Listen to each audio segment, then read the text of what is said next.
Hey everyone, for today's video, I'll be doing a showcase for SABER, but before that, going over her kit. Her slots are 6-star physical, 5-star defense, and 4-star physical and defense. Not bad slots, they're really good for SABER, especially the defense slot. Her 7-star slot is actually pretty good in sustain, although I wouldn't use her expert LB stones for her, but if you do happen to pull dupes of her, I'd personally feed them into herself. For her skill, it gives 50 arts, and then 30 more if it crits, with an 11-second CT. Really great for generating arts since it's such a massive amount with a short CT. For her arts, she increases the team's stats by 30% for 20 seconds.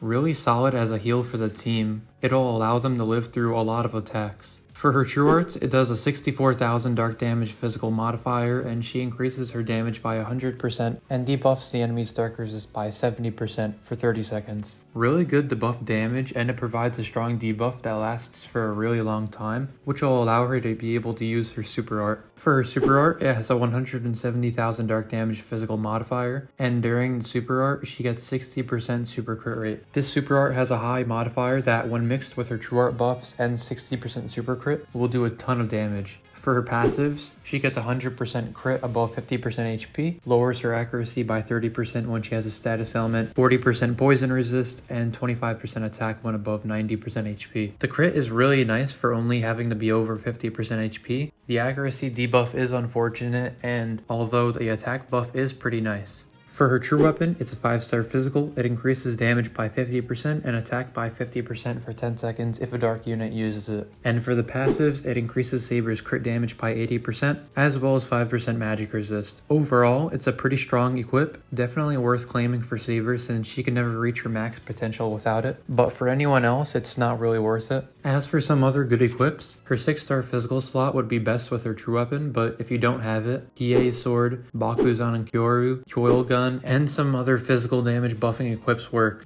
For her defense slot, it depends on the content, but generally something with elemental resist against the boss that you're playing, like Gargantua for dark bosses, or maybe Mirror Hood for a fire boss or enemy that burns. For her 4-star physical, you could run Grief for that extra bit of arts and attack. Annulus works as well for that extra 20% physical damage, and if you want to counter her accuracy debuff from her passive, you could always run Karks, which will give you 30% accuracy. If you're going to be using her 4-star defense, it's basically the same as her 5-star defense, but just runs something that'll help to fight against the elemental resistance of the boss. So for example, if it's dark, you were to maybe use that dark helmet, or if it's a magic boss, use something for magic resist, and so on and so forth. For crests, she would benefit a lot from attack up since it isn't very present in her kit. Arts gauge up would be nice to start her a bit faster, or any damage crest, although I'd hold off from Funeral God since you don't want to lower her health too much. In general though, she seems to be a very strong physical DPS. She's the strongest dark physical DPS we have in the game right now, and with her art and defense slot, she's going to be very useful in the endgame. Her kit is able to buff herself a lot, as well as provide a solid amount of arts to herself, so she'll be able to support herself fairly well. In most, if not all content, she'll be able to hold up fairly well pretty much. Albeit stages with crit resist or negation she'll have a lot of trouble on. Although if it's crit resist, someone like Ainz would be a great pair with her. She's not the most flashy unit of the crossover, but she is certainly a pretty good pickup all things considered. That's everything for the video though. Let me know your thoughts on SABER down below, or if you happen to pull her. If you did enjoy the video, I'd appreciate it if you subscribe to the channel. Thanks for watching, and I'll see you later.